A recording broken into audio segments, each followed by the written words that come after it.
আসসালামু আলাইকুম everyone, this is Rifat Hasan. Welcome to our English school. আজকের ক্লাসে আমরা অ্যাক্টিভ এবং প্যাসিভ ভয়েস সম্পর্কে অনেক ভালোভাবে ধারণা নেব, যেন এই অ্যাক্টিভ এবং প্যাসিভ ভয়েস নিয়ে আমাদের ভবিষ্যতে আর কোনো প্রবলেম ফেস করতে না হয়। তাহলে দেখুন, প্যাসিভ ভয়েস দিয়ে স্পোকেন। সো আমরা সাধারণত গ্রামারে যেটি শেখানো হয় যে অ্যাক্টিভ ভয়েস থেকে প্যাসিভে রূপান্তর করুন, প্যাসিভ থেকে অ্যাক্টিভে, আসলে আমরা এভাবে শিখবো না। আমরা এমনভাবে শিখবো যেন এই প্যাসিভ ভয়েস দিয়ে আমরা ইংরেজিতে কথা বলার সময়, ইংরেজিতে ফ্রি হ্যান্ড রাইটিং করার সময়, অর্থাৎ আমরা দৈনন্দিন আমাদের জীবনে চলাফেরার সময় প্যাসিভ ভয়েস কিভাবে কাজে দেয়, প্যাসিভ ভয়েসের অর্থ কেমন হয়, অ্যাক্টিভ ভয়েস প্যাসিভ ভয়েস কি, এই বিষয়টা আমরা অনেক সুন্দরভাবে শিখে নেব।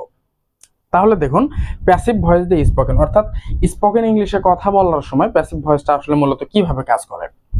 সো দেখুন, ভয়েস, এই ভয়েস কথাটির অর্থ হচ্ছে বাচ্য, অর্থাৎ একটি কাজ প্রকাশের যে ভঙ্গিমা, সেটিকে এই ভয়েস বলা হয় সহজ কথায় বলতে গেলে। সো এই সংজ্ঞা টঙ্গা এগুলো আমাদের মনে রাখার দরকার নেই। সো এই ভয়েস সাধারণত দুই প্রকার হয়। কি কি? একটি হচ্ছে অ্যাক্টিভ ভয়েস, একটি হচ্ছে প্যাসিভ ভয়েস। এই অ্যাক্টিভ ভয়েস কি এবং প্যাসিভ ভয়েস কি, এই সম্পর্কে আমরা এখন প্রথমে একটু ভালোভাবে ধারণা নেব। অ্যাক্টিভ ভয়েস হচ্ছে কর্তা নিজেই যখন কাজটি করে, হ্যাঁ, কর্তা নিজেই কাজ করে, কর্তা নিজেই যখন কাজ করে একটি বাক্যে, তখন সেটিকে অ্যাক্টিভ ভয়েস বলা হয়। যেমন দেখুন, সে ক্রিকেট খেলে, তাহলে এই বাক্যে কর্তা বা সাবজেক্ট কি? সাবজেক্ট হচ্ছে সে। তাহলে ক্রিকেট খেলার কাজটি কে করে? সে নিজেই করে, সেই ক্রিকেট খেলে, যার জন্য এটি হচ্ছে একটি অ্যাক্টিভ ভয়েস বলতে পারি, বা অ্যাক্টিভ বাক্য আমরা বলতে পারি। কর্তা নিজেই কাজ করে। তারপর দেখুন, সে কাজটি করেছে, তাহলে কাজটি কে করেছে? সে করেছে, অর্থাৎ বাক্যের যে সাবজেক্ট সে করেছে, যার জন্য এটিও অ্যাক্টিভ ভয়েসের মধ্যে পড়ে। তারপর আমি শেখাই, তাহলে আমি যে শেখাই, এই শেখানোর কাজটা কে করে? আমি নিজেই করি, যার জন্য এটি অ্যাক্টিভ ভয়েসের মধ্যে পড়ে। সো আমরা বুঝলাম যে অ্যাক্টিভ ভয়েস অর্থ হচ্ছে কর্তা নিজেই যখন কাজ করে, অর্থাৎ একটি বাক্যের সাবজেক্ট যখন নিজেই যে বাক্যের যে কাজ থাকে, এই কাজটি যখন করে, তখন সেটিকে অ্যাক্টিভ ভয়েস বলা হয়। আর প্যাসিভ ভয়েস তাহলে কি? প্যাসিভ ভয়েস হচ্ছে এখানে কর্তা নিজে কাজ করে না, কর্তা নিজে কাজ করে না, বরং অন্যকে দিয়ে করিয়ে নেয়, অন্যকে দিয়ে করিয়ে নেয়। কিভাবে? আমরা একটা উদাহরণের মাধ্যমে দেখি। যেমন দেখুন, ক্রিকেট খেলা হয়, সো সে ক্রিকেট খেলে, এই বাক্যটিকে এভাবে না বলে আমরা যদি সে, মানে যে খেলে, খেলার কাজটি যে করে, তাকে যদি একটু উজ্জ্ব রেখে আলাদাভাবে বলতে চাই যে ক্রিকেট খেলা হয়, জাস্ট আমরা বলতে চাচ্ছি ক্রিকেট খেলা হয়, বা ক্রিকেট খেলা হচ্ছে, ক্রিকেট খেলা হয়েছে, ক্রিকেট খেলা হয়েছিল, এই ধরনের যে কথাগুলো, অর্থাৎ খেলার কাজটি যিনি করেছে তাকে আমরা উজ্জ্ব রাখতেছি। তো তাহলে ক্রিকেট খেলা হয়, তো এখানে দেখুন, এখানে কিন্তু ক্রিকেটটাই মূলত সাবজেক্ট হিসেবে কাজ করছে, এবং খেলার কাজটি কে করছে সেটি আমরা বলছি না। বা আমরা এভাবে বলতে পারি ক্রিকেট খেলা হয় তার দ্বারা, এভাবে কিন্তু আমরা সাধারণত বলি না। সো ক্রিকেট খেলা হয়, ক্রিকেট খেলা হচ্ছে, ক্রিকেট খেলা হচ্ছিল, ক্রিকেট খেলা হবে, হ্যাঁ, এই ধরনের যে কথাগুলো, যেখানে কে কাজ করছে এই বিষয়টি উল্লেখ থাকে না, অর্থাৎ কর্তা নিজে কাজ করে না, মানে বাক্যের যে সাবজেক্ট, এই সাবজেক্টটি ক্রিকেট, এই ক্রিকেট কি নিজে কাজ করছে? ক্রিকেট খেলা হয়, তাহলে খেলার কাজটা কি ক্রিকেট করছে? না, অন্য কেউ করছে, হ্যাঁ। তারপর দেখুন, কাজটি করা হয়েছে, তাহলে এই বাক্যে মূলত সাবজেক্টকে কাজটি, দ্য ওয়ার্ক হচ্ছে এই বাক্যের সাবজেক্ট। তাহলে কাজটি করা হয়েছে, তা কাজটি যে করা হয়েছে, করার কাজটি কে? কাজটি দ্য ওয়ার্ক ইনি করছে, তাই না, অন্য কেউ করছে, তার কথা হয়তো বা উজ্জ্ব আছে, বা আমরা বলতেছি না। সো কাজটি করা হয়েছে। তারপর দেখুন, আমাকে শেখানো হয়, এখানে আমরা বললাম যে আমি শিখাই, শেখানোর কাজটি আমি নিজেই করি।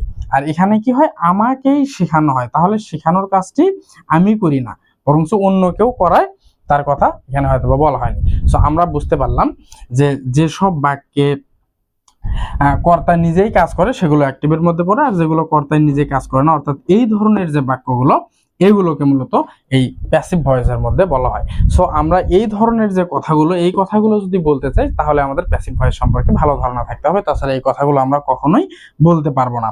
যেমন কাজটি করা হয়েছে, কাজটি করা হচ্ছিল, কাজটি করা হবে, তারপর আমাকে শেখানো হয়, আমাকে শেখানো হবে, তাকে বলা হবে, তোমাকে নিমন্ত্রণ করা হবে বা আমন্ত্রণ করা হবে, এই ধরনের যে কথাগুলো রয়েছে এই কথাগুলো মূলত কিন্তু আমরা প্যাসিভ ভয়েস ভালোভাবে ধারণা থাকলে তাহলে আমরা ইংরেজিতে অনেক সহজে বলতে পারবো। সো এখানে আরেকটি জিনিস জেনে নেওয়া ভালো, সেটি হচ্ছে বাক্যের মধ্যে যদি কাজ না থাকে, হ্যাঁ, কাজ যদি না থাকে সেই বাক্য সাধারণত প্যাসিভ হয় না। যেমন আমরা যদি বলি যে আই অ্যাম আ স্টুডেন্ট, আমি স্টুডেন্ট, তাহলে এই বাক্যে কি কোনো কাজ আছে? কোনো কাজ করা পড়ছে? কাজ করা পড়ে নাই, তাহলে এই বাক্য কিন্তু সাধারণত প্যাসিভ হবে না। প্যাসিভ হতে গেলে কি হবে? কাজ করতে হবে। যেমন ক্রিকেট খেলে, কাজটি করেছে, শিখায়, এগুলো কিন্তু কাজ, এগুলোর ভার্ব রয়েছে। হ্যাঁ, সো আমরা এই বাক্যগুলোকে এখন একটু ইংরেজি করি। যেমন সে ক্রিকেট খেলে, আমরা কি বলতে পারি? হি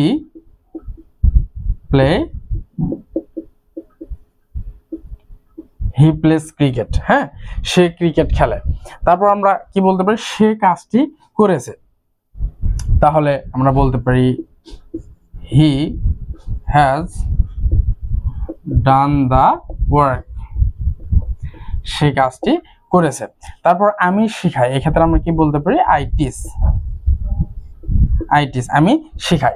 এই বাক্যগুলোকে যদি আমরা একটু প্যাসিভে বলতে চাই তাহলে কিভাবে বলতে হবে? দেখুন, ক্রিকেট খেলা হয়, তাহলে এখানে ক্রিকেটটাই সাবজেক্ট হয়ে যাচ্ছে, এখানে ক্রিকেটটা কিন্তু সাধারণত অবজেক্ট ছিল, অবজেক্টটা এখন সাবজেক্ট হয়ে যাচ্ছে। Cricket is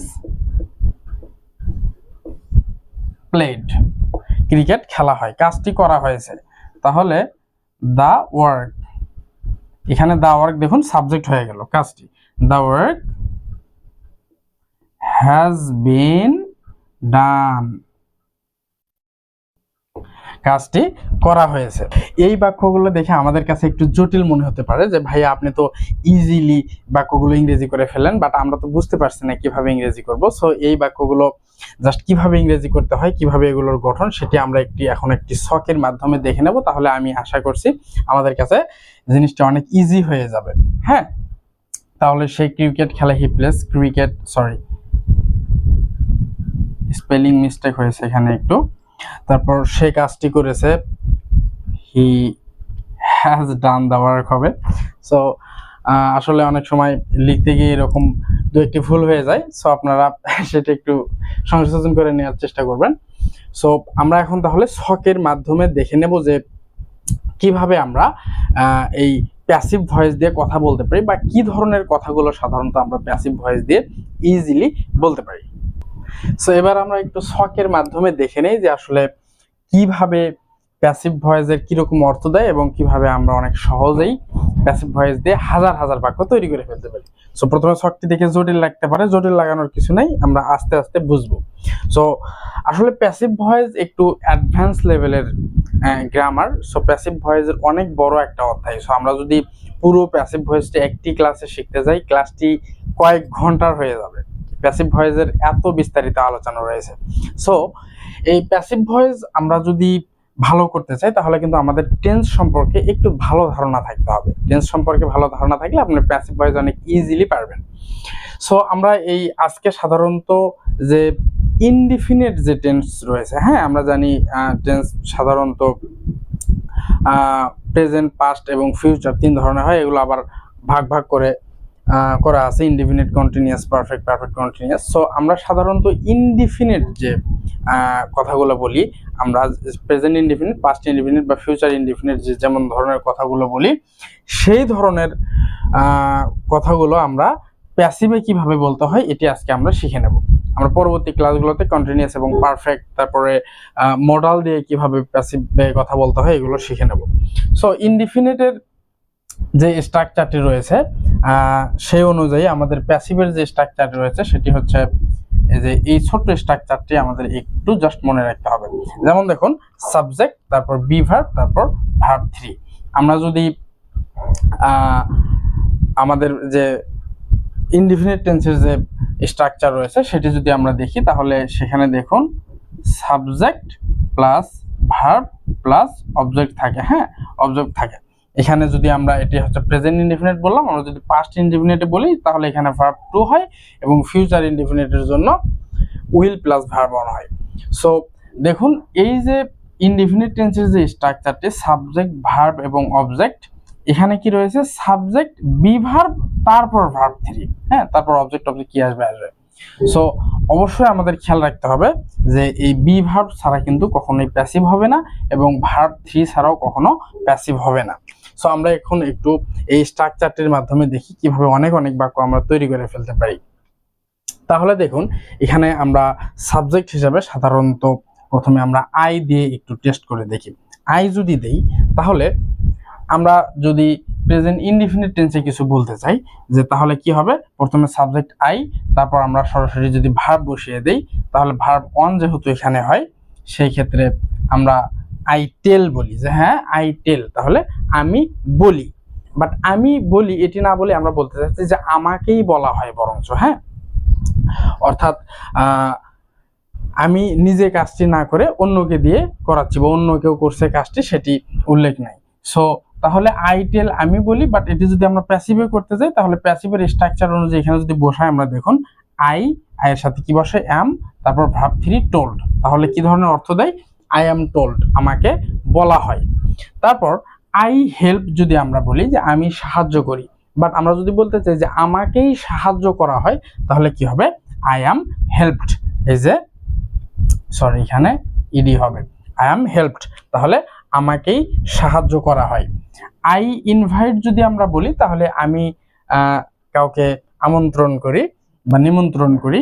R I am invited যদি আমরা বলি তাহলে আমাকেই আমন্ত্রণ করা হয়, আমন্ত্রণ জানানো হয়, এরকম অর্থ দিবে।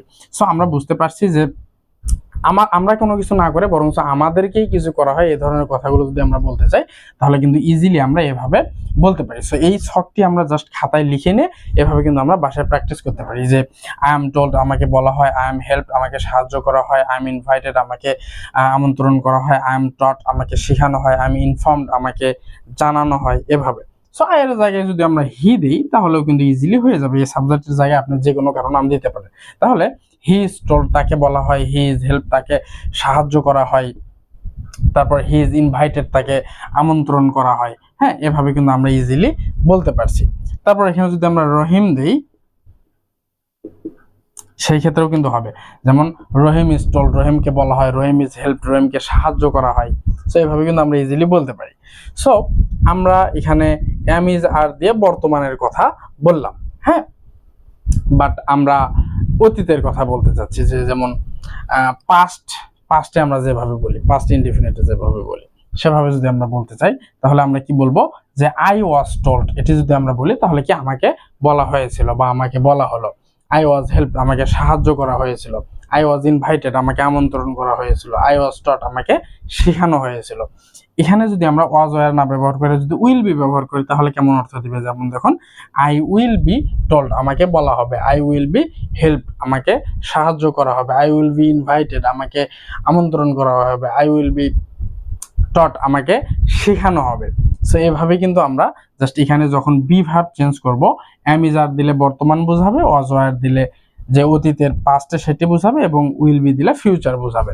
আর এই পাশে জাস্ট আমরা ভার্ব 3 দিলে কেমন অর্থ দিচ্ছে জাস্ট আমরা সেটি একটু ভালোভাবে বুঝে নেওয়ার চেষ্টা করব। হ্যাঁ, অ্যাক্টিভ থেকে প্যাসিভ কিভাবে করতে হয়, প্যাসিভ থেকে অ্যাক্টিভ, এগুলো গ্রামারের আমরা সাধারণত কথা বলা শেখার জন্য অত জটিল প্রক্রিয়াতে গেলে আমরা সাধারণত শিখতে পারবো না।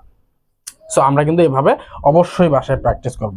তারপর দেখুন সাবজেক্ট এগুলো না হয়ে যদি এই ধরনের সাবজেক্ট হয়, যেমন আমরা যদি বলি ফুটবল ইজ প্লেড, ফুটবল খেলা হয়, আসলে মূলত হয় কি এই পাশে বাই সামন দেওয়া থাকে, হ্যাঁ, যেমন বাই আমরা যদি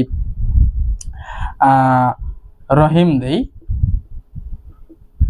বাই রহিম, এটি মূলত উজ্জ্ব থাকে, হ্যাঁ, ফুটবল ইজ প্লেড বাই রহিম, তাহলে রহিমের দ্বারা ফুটবল খেলা হয়। বাট আমরা এভাবে সাধারণত বলি না, ফুটবল ইজ প্লেড ফুটবল খেলা হয়, football is being played football খেলা হচ্ছে।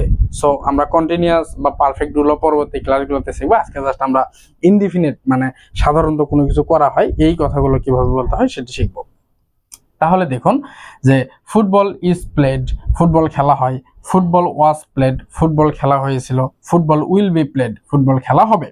তারপর আমরা যদি বলি ফুড ইজ কুকড খাবার রান্না করা হয়, ফুড ওয়াজ কুকড খাবার রান্না করা হয়েছিল, ফুড উইল বি কুকড খাবার রান্না করা হবে।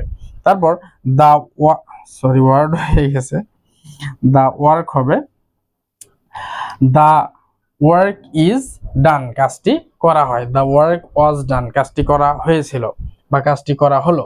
দা ওয়ার্ক উইল বি ডান, কাজটি করা হবে। তারপর দা বাইকটি ইজ রিপেয়ার্ড, মেরামত করা হয়। দা বাইক ওয়াজ রিপেয়ার্ড, মেরামত করা হয়েছিল। দা বাইক উইল বি রিপেয়ার্ড, বাইকটি মেরামত করা হবে। সো আমরা বি ভার্ব চেঞ্জ করলেই কিন্তু আমাদের প্রেজেন্টের জন্য এগুলো, পাস্টের জন্য এগুলো, ফিউচারের জন্য এটি বসিয়ে দিয়ে তারপর ভার্ব 3 দিয়ে আমরা এইভাবে প্র্যাকটিস করতে পারি এবং এই ধরনের কথাগুলো আমরা কিন্তু ইজিলি আয়ত্তে নিয়ে আসতে পারি। সো আমরা এই স্ট্রাকচার মনে রেখে রেখে বলা বা আমাদের অ্যাক্টিভ ভয়েস কেমন হলে প্যাসিভ ভয়েস কেমন হবে, এগুলো এত কিছু না করে আমরা এরকম একটি শখ বানিয়ে যদি প্র্যাকটিস করি, বেশি বেশি প্র্যাকটিস করি, তাহলে কিন্তু আমাদের আর এত স্ট্রাকচার ভেবে ভেবে বলতে হবে না বা গ্রামার দিয়ে কোন নিয়মের মধ্যে পড়ে কিভাবে হচ্ছে এটি হবে না। জাস্ট আমরা প্র্যাকটিসের ফলে আমরা যত বেশি প্র্যাকটিস করব তত ইজিলি বিষয়টা আমাদের মাথার মধ্যে গেঁথে যাবে এবং একটা সময় তাহলে আমরা কিন্তু আর এই ভেবে ভেবে না বলে অটোমেটিক বলতে পারবো যে এই কথাগুলো আমরা বলতে চাচ্ছি কিভাবে হচ্ছে অটো আমাদের মাথার মধ্যে চলে আসবে। ওকে, সো আমরা তো এটি দ্বারা শুধুমাত্র যে সাধারণত অ্যাসার্টিভ সেন্টেন্সগুলো, হ্যাঁ, সেগুলো শিখলাম। সো এখন যদি আমরা এগুলোতে একটু নেগেটিভ করতে চাই, অর্থাৎ না বোধক করতে চাই যদি আমরা, তাহলে আমরা কিভাবে বলবো? তাহলে দেখুন, কিছুই করতে হবে না, এই বি ভার্ব আছে না, বি ভার্বের পরে, এগুলোর পরে জাস্ট আমাদের একটি নট বসিয়ে দিতে হবে। তাহলে কিন্তু সবগুলো কথা আমরা যেভাবে বললাম সেভাবেই বলবো, তাহলেই জাস্ট নটটার কারণে সবগুলো কথা যেমন না বোধক হয়ে যাবে। যেমন আমি যদি বলি আম নট টোল্ড, আমাকে বলা হয় না। আই ওয়াজ নট টোল্ড, আমাকে বলা হয়নি। আই ওন্ট বি টোল্ড, আমাকে বলা হবে না। ইউ ওন্ট বি টোল্ড বা you will not be told, will নটকে সংক্ষেপে আমরা ওন্ট বলছি। ইউ ওন্ট বি টোল্ড, তোমাকে বলা হবে না। ইউ ওন্ট বি হেল্প, তোমাকে সাহায্য করা হবে না। ইউ ওন্ট বি টল্ড, তোমাকে শেখানো হবে না। এভাবে কিন্তু আমরা ইজিলি নট ব্যবহার করে বলতে পারছি। তারপর আমরা যদি বলি football is not played, football খেলা হয় না। Football was not played, football খেলা হয়নি। Football won't be played, football খেলা হবে না। হ্যাঁ, food will not be cook, খাবার রান্না করা হবে না। Food will not be served, খাবার পরিবেশন করা হবে না।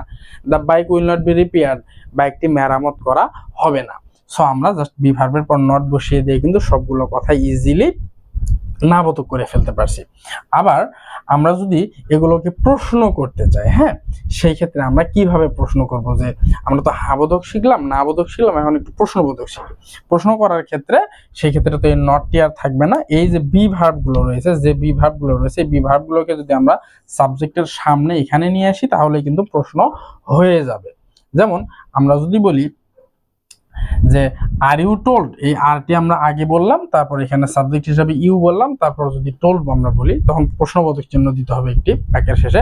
আর ইউ টোল্ড লেখার সময়, বলার সময় তো প্রশ্নবোধক প্রয়োজন নেই। তাহলে আর ইউ টোল্ড, তোমাকে কি বলা হয়? ওয়ার ইউ টোল্ড, তোমাকে কি বলা হয়েছিল? উইল ইউ বি টোল্ড, তোমাকে কি বলা হবে? তারপর যদি আমরা বলি ওয়ার ইউ ইনভাইটেড, তোমাকে কি আমন্ত্রণ করা হয়েছিল? ওয়াজ হি ইনভাইটেড, তাকে কি আমন্ত্রণ করা হয়েছিল?